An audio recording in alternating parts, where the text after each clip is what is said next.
Hello friends, welcome to Wayyal. Today we are going to talk about The Art of Risk by Richard Harris.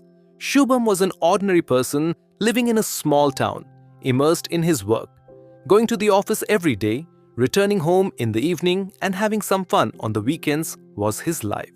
But somewhere he felt lost. There was a monotony in his life. One day, Shubham's eyes fell on a pile of books outside a bookstore.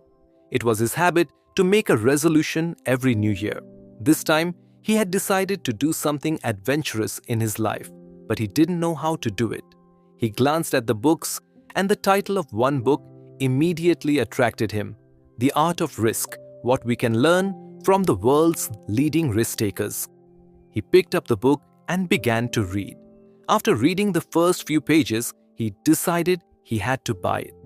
After purchasing the book, he sat comfortably in his room that evening. He turned off the TV and put his phone on silent mode. He put it on the Google Play Store and began reading. The first chapter was titled Embrace Carefully Managed Risk. Shubham thought, what a boring topic. What special thing is there to learn about risk? But he continued reading.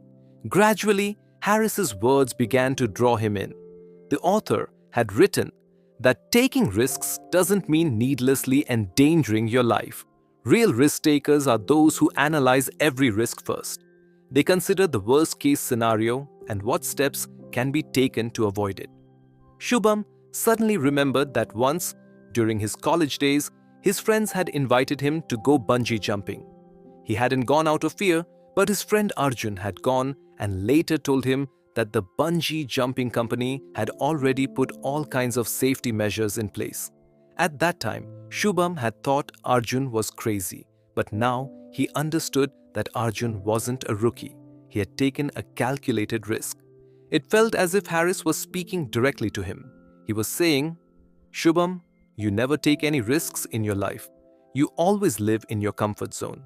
But have you ever considered how much your life could change if you started taking calculated risks? He continued reading. The book contained a story about a mountaineer who had prepared to climb Mount Everest. He trained for years, prepared his body for extreme conditions, and assessed his decisions at every step. He took risks, but that risk was planned. That's why he succeeded. Shubham closed the book and wondered if he could do something like this in his life. He closed his eyes and asked himself what his biggest fear was, the one he always avoided. The answer came immediately: failure. I avoid everything because I'm afraid I'll fail. But Harris was saying that instead of fearing failure, I should analyze it. I should consider what the worst-case scenario might be if I prepared myself for it. If I do, maybe I'll win. He decided right then that he would take a small but meaningful risk in his life. But which one? He took out his diary and started making a list of things he'd always wanted to do, but never could, because of fear. The first thing he wrote was starting his own business. Shubham had always been passionate about photography and thought that becoming a freelance photographer would unleash his creativity. But then questions would arise. What if he didn't get clients? What if he failed? What if he couldn't earn money? But this time, Shubham did something different. He wrote down his list of what the worst that could happen. He wrote down his worst fears. 1. I won't get clients. 2. I'll struggle financially. 3. People will make fun of me. Then he started addressing each fear. He thought, if I don't get clients, I can do free shoots for my friends and family in the beginning. This will build my portfolio. If I struggle financially, I can take a part-time job. If people make fun of me, let them. My life is for them. The things that had only been in his thoughts until now started turning into action for the first time. The next day, he bought a decent camera from his savings. He was a little scared, but Harris's words were motivating him. Confidence comes from preparation. He went to a small garden in his town and started practicing. He took nature shots, took candid photos of children, and gradually he felt that photography was his calling. The trek wasn't easy. Some were steep, some narrow paths filled with stones. At one point, his fear began to subside. His legs were trembling and he felt like he might fall. But then Arjun explained to him, "If you're afraid of falling, just focus on each step. Don't look at the full height, just focus on the next step." Hearing this, Shubham slowly began climbing. His fear diminished with each step. When he reached the top and saw the view all around, he felt as if he had achieved his goal. Having left his fear behind, while returning from the trek, he realized that resilience means not only physical strength, but also mental strength.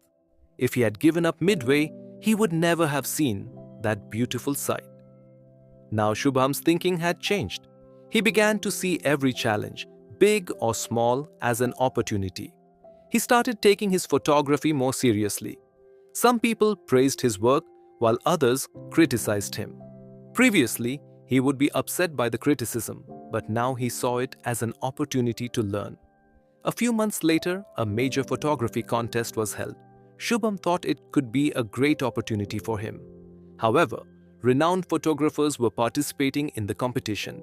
He felt he might not be able to compete with them. But then he remembered the second lesson from Harris's book. The worst thing would be if my name didn't appear on the list, but whatever I did would propel me further. Shubham sent his best photo.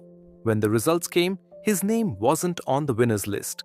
He was a little disappointed, but instead of giving up, he sought feedback from the competition judges. When he received feedback, he realized that his photos needed improvement in lighting and composition. He began working on those things that very day. He practiced every day. He started photographing small local fans and tried to improve each time. This lesson from the book had now become a part of his life. He realized that resilience is important not only for big failures but also for small everyday challenges. The story had reached a point where Shubham was trying to become a better version of himself every day. But the other lessons from Harris's book also had something to teach him. It was as if a new chapter had opened in Shubham's life. Every day, he explored himself a little more. Every time he faced a difficulty, he would remember a lesson from the book and try to learn from it. Now, the book was not just a guide for him, but had become a friend. One evening, while returning from office, it was raining. Shubham decided that today he would read the third lesson of the book. Upon reaching home, he made hot tea and sat in his favorite corner. He read the third lesson of the book. He began reading, understanding the line between recklessness and courage. In the very first paragraph, Harris asked a question.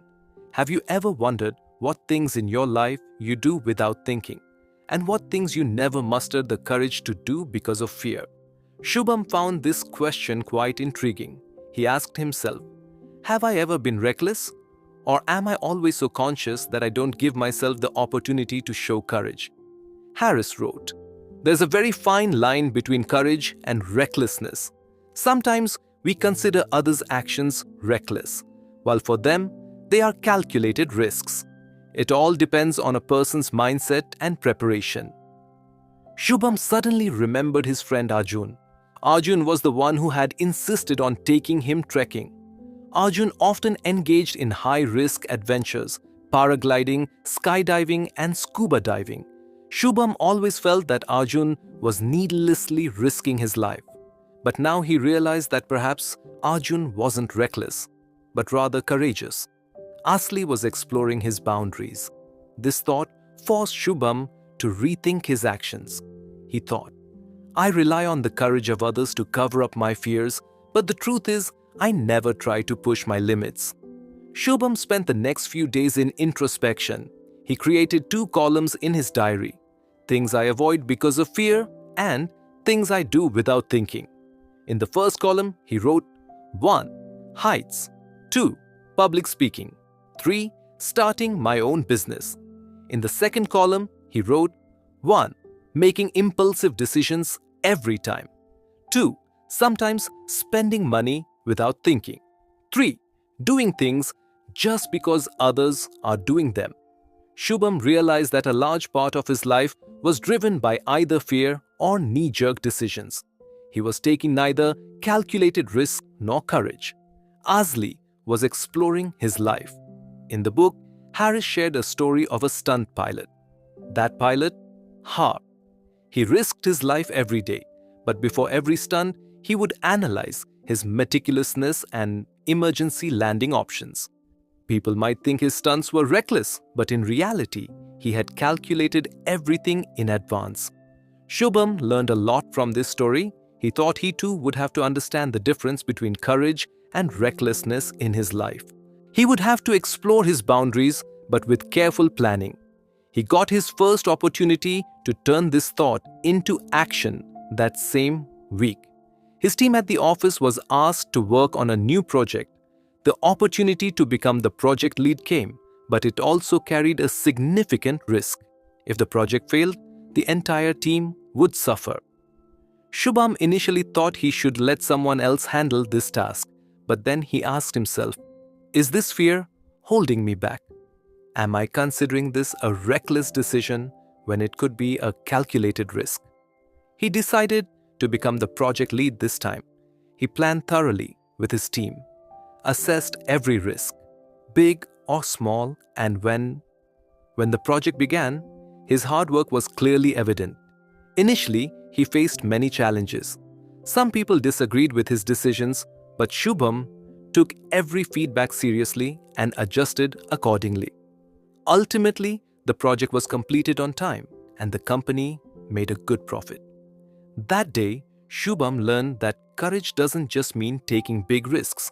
It also means understanding your fears, recognizing your strengths, and making an informed decision. But the story didn't end there. One day, Arjun called him again. This time, the plan was skydiving. Shubham's heart started pounding. His fear of heights still lingered within him. But this time, he wasn't going to back down. He asked Arjun, "What do you think about skydiving? Aren't you scared?" Arjun smiled and said, "I am scared, but I always check my preparation before boarding. I know that if I follow all safety measures, nothing will go wrong." Shubham wondered, can I do this? He wondered, can I face my fear? He decided to go diving, but with full preparation and knowledge. He first gathered the company's details and checked their safety records. He spoke with the instructor and only said yes when he was convinced it was a calculated risk. When the time came to jump from the plane, his heart was pounding, but as soon as he felt himself in the air, that fear vanished. He was simply living the moment. After landing, he realized he had completely left his comfort zone behind. That day, he understood the true meaning of Harris's third lesson. The difference between courage and recklessness lies only in mindset. If we understand our limits, face our fears, and take action with complete planning, every challenge becomes an adventure. Shubham's focus was now on the book's fourth lesson. He realized that each chapter was introducing him to a new aspect of his life, and he was fully prepared for it. Shubham was now fully engaged in implementing the book's lessons. Each new chapter made him feel as if the book had been written specifically for him. He had learned how to build resilience through courage and recklessness. What's the difference between them? And now it was time for the next lesson, learning from failure. He turned to the next page of the book and began reading. Harris had written, "Failure is the opposite of success. It's a stepping stone toward it. If you're not failing, okay, you're probably not challenging yourself enough." Reading these lines sent Shubham into deep thought. He asked himself, do I consider my failures stepping stones or do I try to run away from them? His mind first flashed back to memories of an old debate competition, when his defeat had shattered him so much that he never tried to step on stage again. Then he remembered a photography competition, where, after losing, he sought feedback and improved his skills. Harris had written that instead of running away from failure, we should try to learn from it. Every setback teaches us something. The biggest risk takers have honed their skills through their failures. Shubham thought he should start reflecting on his failures. He picked up his diary and wrote, "A failure debate. Losing a competition. Lesson learned. How to deal with lack of preparation and nervousness." 2 failures. The first was losing a photography competition. Lesson learned. Improving lighting and composition. He thought that whenever a failure occurs, it should not be seen as just a defeat, but as an experience. A few days later, there was a big presentation in the office. Shubham was given the responsibility of preparing and delivering it. He first worked hard to create slides and organize his points. But on the day of the presentation, something went wrong with the projector, and half of the slides didn't display properly. This disrupted Shubham's rhythm and shook his confidence. After the presentation, the boss praised his efforts, but due to some missing points, the project didn't receive immediate approval. Shubham felt very bad. He felt that he had let his team down, but then he remembered the lesson from the book. Analyze your failure. There's always something to learn. He asked himself where he went wrong. He hadn't paid attention to the real aspects. Had he tested the projector first, this problem wouldn't have arisen. He immediately made a note. Next time you have a presentation, check your tech setup first. Always have a backup plan. This small failure taught him a big lesson. He decided that he would no longer ignore his mistakes, but instead see them as an opportunity to improve. In the book, Harris wrote the story of a mountain climber. The climber once attempted to climb a high peak without proper planning and fell. After that accident, he never gave up. He focused on his planning and gear and changed his strategy. A few months later, he climbed the same peak and succeeded. Harris wrote, "Failure defines you. How you respond to it does." This deeply touched Shubham. He wondered if the climber had given up. Would he ever have been able to climb that peak? Shubham began to view his photography from this perspective. He began exhibiting his photographs in local exhibitions. At one exhibition, a person criticized his photograph and said, "This composition is bad. It's a few weeks, the background is distracting." Shubham felt a little bad at first, but then he took the criticism positively. He spent the next week working only on composition. He failed several times, but each time he learned something new. Gradually, his photographs began to improve. Music. One day, Arjun came to him again. This time, he asked Shubham to participate in a cycling marathon. The route was 100 kilometers, and Shubham didn't have much cycling experience. He was afraid he might not be able to complete the challenge, but he thought, "If I fail, at least I'll know my limits and I'll be able to do better next time." He decided to participate. The route was quite difficult. At the midpoint, Shubham thought he might not reach the finish line, but he told himself, "This isn't a failure, it's a process. Every pedal is making me stronger." He couldn't complete the marathon, but he covered 75 kilometers. His knees were aching, but his heart was filled with pride. He told Arjun, "Even though I didn't reach the finish line today, I'll be able to. But I'll definitely be there next time. Today, I learned that my endurance needs to be improved." Harris had written in his book, "The most successful people aren't afraid to fail. They are afraid of not trying at all." This thought stuck in Shubham's heart. He decided to see every failure as an opportunity to improve. A few months later, he rejoined a major photography competition. This time, his photographs were admired, but Shubham knew that this victory was only possible because of his failures. Had he given up, he might not have reached this far.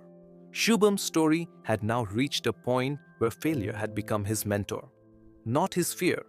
But there were many more lessons in Harris's book, and Shubham knew he would learn something new from each one. In Shubham's life, the art of risk was now not just a learning tool, but a life-changing guide. Each new lesson offered him the opportunity to understand and improve some aspect of his life. Now, he moved on to the next chapter of the book. It was titled The Value of Community and Shared Experience. This chapter began with a line that resonated with Shubham. No one succeeds alone. Behind every great adventurer and risk-taker is a strong community that lifts them up. Shubham took a deep breath and wondered, do I have such a community in my life? Do I have people who support me and from whom I can learn? In the book, Harris shared the stories of several risk-takers who, by sharing their experiences, not only helped others, but also improved themselves. One such story was about a rock climber who had always climbed alone. But once he noticed that a fellow climber who was less experienced was improving by watching him. They climbed together and, learning from each other, successfully climbed a large peak. Shubham found this story very relatable. He realized that he always tried to face his challenges alone, whether it was an office problem, a photography project, or a fear about some other aspect of life. He realized that perhaps he could help others. That day, he decided to try to connect with the people around him. He started participating more actively in his photography group. There, he met many new people with different perspectives and techniques. One day, the group planned an outdoor photography trip. It was to an urban village where the play of light and shadow was quite challenging. At first, Shubham thought he would go on the trip alone and take his own photos, but he told himself that if he stayed with others, he might learn something new. After arriving, Shubham noticed that each photographer had a different approach. Some focused on composition, while others took only black and white shots. Shubham spoke with them and observed their techniques. He realized that working with them could significantly improve his own thinking and photography style. That day, a senior photographer gave him a piece of advice. Sometimes, it's the imperfections in a photo that make it special. Don't always chase symmetry or perfection. Hearing this, a new thought came to Shubham's mind. Perspective dawned on him. He clicked some imperfect but powerful photographs that day, which were later widely appreciated. Harris had written in his book, "A community isn't just a safety net, it's a source of inspiration and growth." This line kept echoing in Shubham's mind. He realized that not only a professional community, but also a personal support system was important in his life. He started spending more time with his friends. He spoke openly with Arjun about his fears and failures. Arjun told him about some of his own failures and said, "Shubham, I too am not always successful, but when I have the support of my friends, every failure hurts less." Shubham thought that he had always tried to solve his problems alone, but perhaps it was time to include others in his life. Later, a new project came to the office. It was a collaborative project that required multiple departments to work together. Shubham was made a part of the team. At first, he was a little hesitant because he was often used to working solo. This time, he consciously included himself in the team. He tried to mingle. He realized that everyone brought their own strengths. Some were good at numbers, others at creative ideas. Shubham noticed that working with the team not only made his work easier, but also gave him a chance to work on his weaknesses. After the project was completed, Shubham's boss called him and said, "This time, our project went so smoothly because of teamwork. Shubham, you played a crucial role in keeping the team together." He realized that working alone might not have made him as productive and impactful. Harris had made another important point in the book. Shared experiences create strong bonds. Shubham decided to apply this to his life. He started a weekend trek with Arjun. More people started joining them. Each trek would bring a new problem, which they would solve together. One day, they got stuck on a difficult path. It started raining and they didn't know how to proceed. Arjun called everyone together and, together with the team, decided on a path forward. Shubham learned that when people come together, any problem can be solved. It can be extracted. Gradually, a big change began to take place in Shubham's life. He realized that he was feeling more confident, open, and connected. One day, While he was sitting with his photography group, someone asked him, "Shubham, why do you see a different depth in your photography now?" Shubham replied with a smile, "Because now I don't learn alone. I learn with others. Their stories, their experiences are reflected in my photographs." That day, he understood the true meaning of Harris's lesson. Community isn't just a support system, it's a mirror that shows us our true potential. Now Shubham was ready to read the next lesson. He knew that this book would show him a new direction every time and make his life better. Shubham's life had now completely changed. With each new day, he felt better and stronger. Each lesson in the book, The Art of Risk, brought new light into his life. Harris's next lesson, the value of community and shared experience, deepened his thinking. Shubham realized that every time he connected with others, when he listens to their stories or learns from their experiences, he finds himself richer and more capable.